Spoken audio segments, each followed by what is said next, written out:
G'day. This is part 2 of how to buy a second-hand caravan from a private individual. Last week we talked about things like are all of the functions in the caravan working? Has it got solar panels? Check the weight, check all the little bits and bobs, very, very important. And as well as all those, let's now get into the second part, and hopefully we'll cover as many other things that you possibly can need to buy a second-hand caravan. Let's go.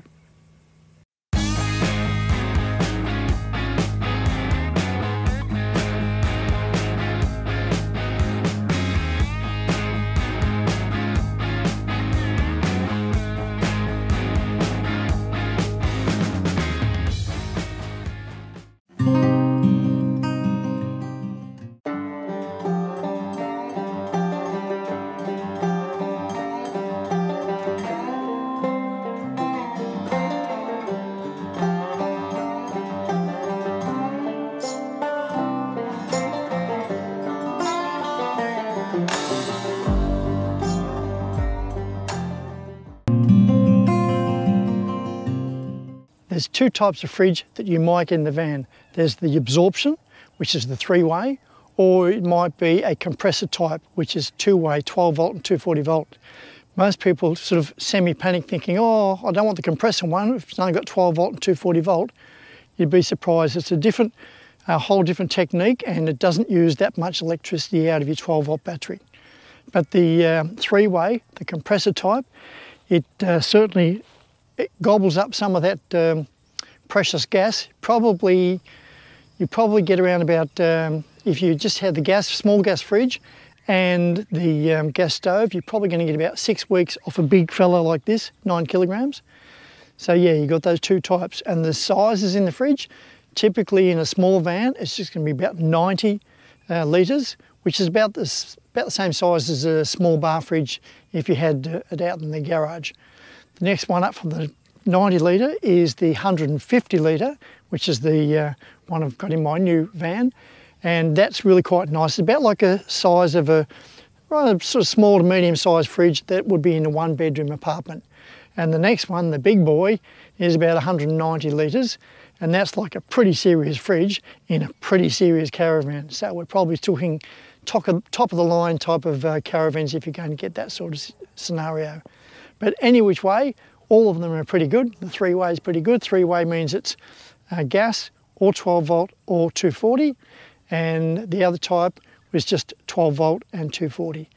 All of those systems do work pretty well, and it's probably not a bad idea if you're doing long trips to also have something like an angle or one of those type of portable fridges that run in the back of the car, back of the 4B, plugged into a cigarette lighter or plugged into the Anderson plug. So you've got the best of both worlds in case one of them goes pear-shaped, which it did initially at the beginning of my trip in my other van.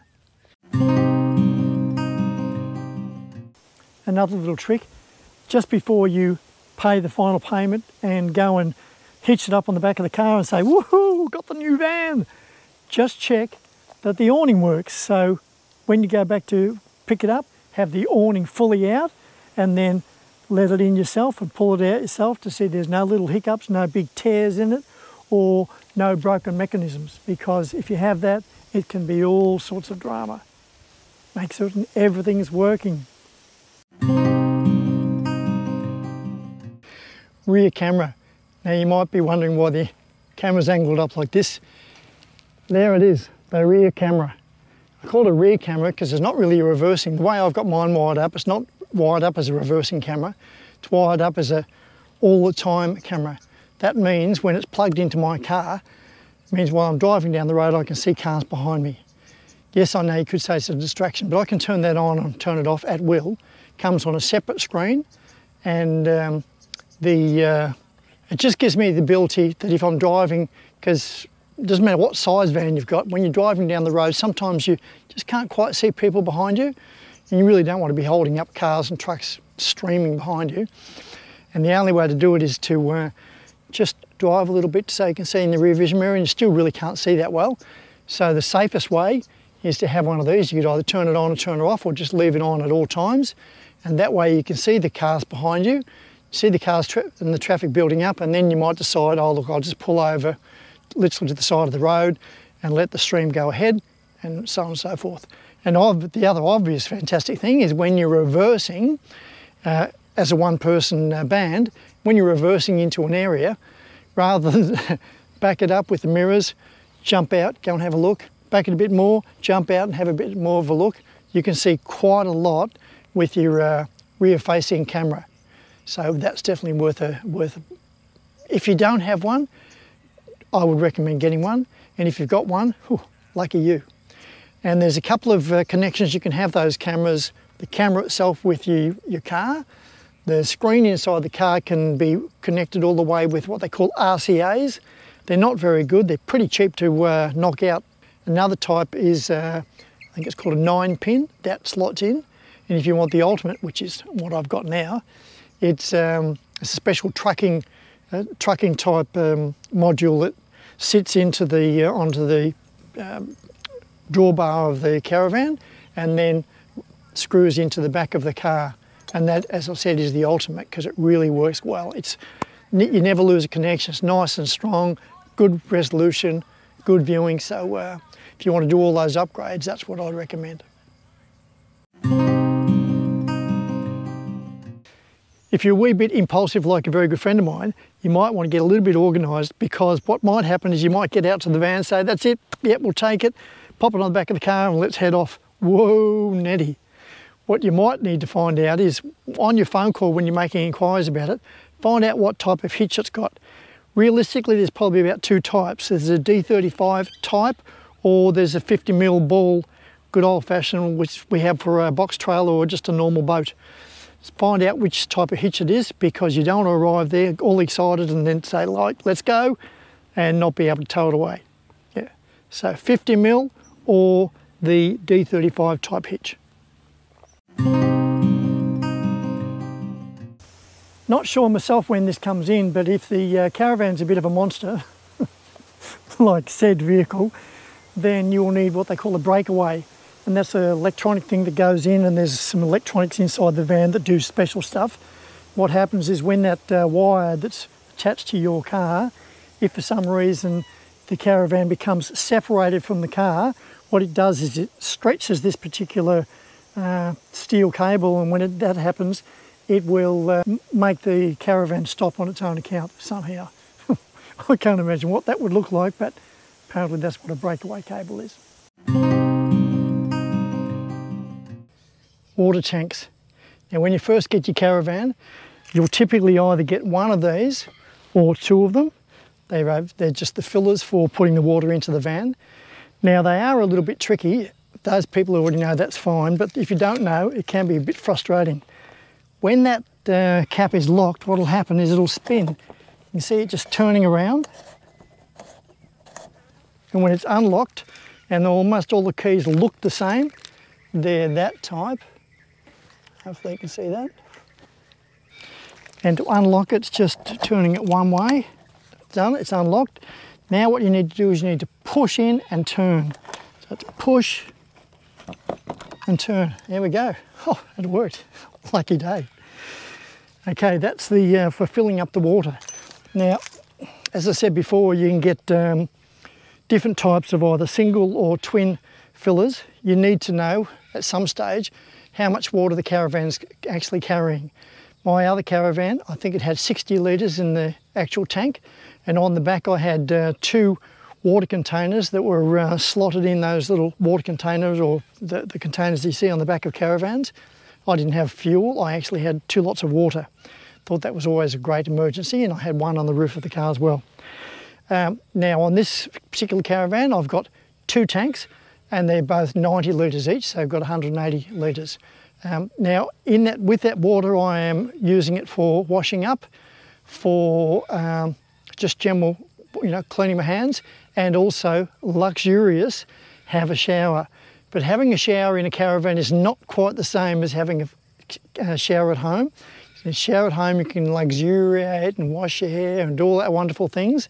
But if you do that, that 180 litres of water is going to go pretty quickly. So it's just a technique when you're out travelling, how much water you're going to use when you're showering. Obviously, if you're in a paid caravan park and they're supplying the water full on, you're probably going to be a little bit more generous with your showers. But if you're right out off-grid and you're right out in the middle of the bush, you really don't want to be too extravagant on how much water you use. Now, filling up these little beasts is not quite as easy as it might sound. Here's one I prepared earlier. This little doodad is a great little concept. Basically what it is, it clips onto any standard hose fitting, like so. You can get these in lots of shops, these things. And the advantage of it is quite often when you're pouring water into the water tank, you'll get what they call an airlock. And what will happen is the water will go in and then bounce out and start splashing at your feet. You think, oh, it's full. Then you close it, lock it up, and then drive off and find out you've only put a smidgen of water in there, and you're in all sorts of troubles, because a lot of the vans don't have gauges inside to tell you how much water they've got. I've got no gauge in here. So there it is. It stops the airlocks. It just goes into the tank like that, easily fits in, and it's got it's got a tap on there, so you can also turn it off and turn it on as well if you want to control it. Might sound like a minor thing, but it's probably a good idea to check whether the handbrake is worked or even sometimes even connected. These handbrakes aren't renowned for being the world's best, but you really do want it to hold on a slight hill. Doesn't take much. This van's pretty heavy. It doesn't take much of a slant before she starts to roll off. So you should hear the clicking sound, and you should see that wire already fairly tense. Now I happen to know it's fixed because when I took it to do some caravan work, I had them adjust the handbrake, so I do know it works okay.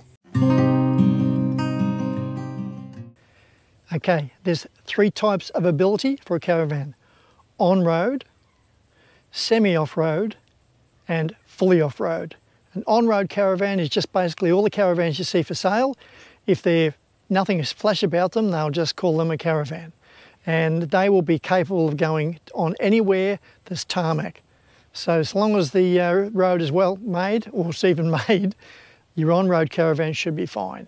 The next level up in both cost and features will be a semi-off-road. Sometimes they'll be advertised in on the internet as off-road.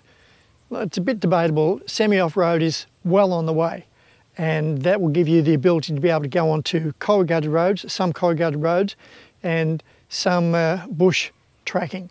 And the ultimate is the fully off-road, and they're actually quite rare. Well, not rare, but they're, you know, when you're searching and the dollars you've got, the fully off-road tend to be right up there in prices. Typically, the difference between an on-road and a fully off-road caravan you might pick up an on-road caravan for say 40 grand. Fully off-road, you're probably paying another 20, 25,000, even $30,000 if you're in that bracket, just to make it fully off-road. Fully off-road, the way you can tell, it's usually got full checker plate right around the caravan. It's also probably got independent suspension, and typically, but not always, instead of a 50mm normal coupling for a tow ball, it'll have a D35 type. Just to let you know, since I've been travelling 12 months around Australia, there's only 2 or 3 places that I'm really glad I had an off-road van, and that was up Cape York, Gibb River Road, and also Oodnadatta Track. Otherwise, I probably could have got by with just an on-road van or a semi-off-road van. So just keep that in mind. You might be able to do all of Australia, all of the trips you need to do without the expense of off-road or fully off-road. Okay, you're now at that stage where you're just about to put your hard-earned cash on your new caravan. But just before you do it, I would suggest you do a REVS check. It used to be called REVS, Registered of Incumbent Vehicles Securities, and they've changed that now to PPSR, Personal Property Securities Register. Either which way, if you search it, you'll find it. Just be careful, big warning. Sometimes you go in there and they'll have these ads and you think, oh look, they're all the same, and you go in. What I did, well, that'll probably do. I paid for my $9.90, and then when I looked at my credit card, it was twice the amount of money, and it's very, very difficult to get that money back. So I'm going to leave you these screenshots of where you probably should do. and go and check it, because it's all to do with the government. So that's the one to look at. The PPSR, Personal Property Securities Register. And what it's going to tell you is going to tell you whether it's under hire purchase, someone's got a loan on it, whether it's stolen, and whether it's been written off. They're probably the 3 or 4 most important things. So don't forget to do a revs check.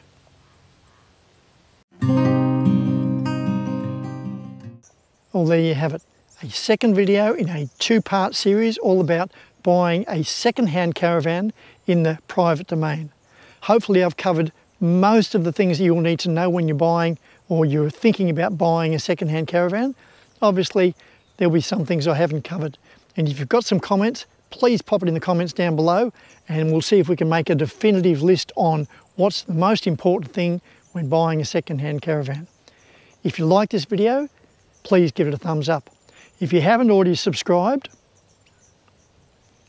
and until next time, this is Paul Wheel Drive signing off.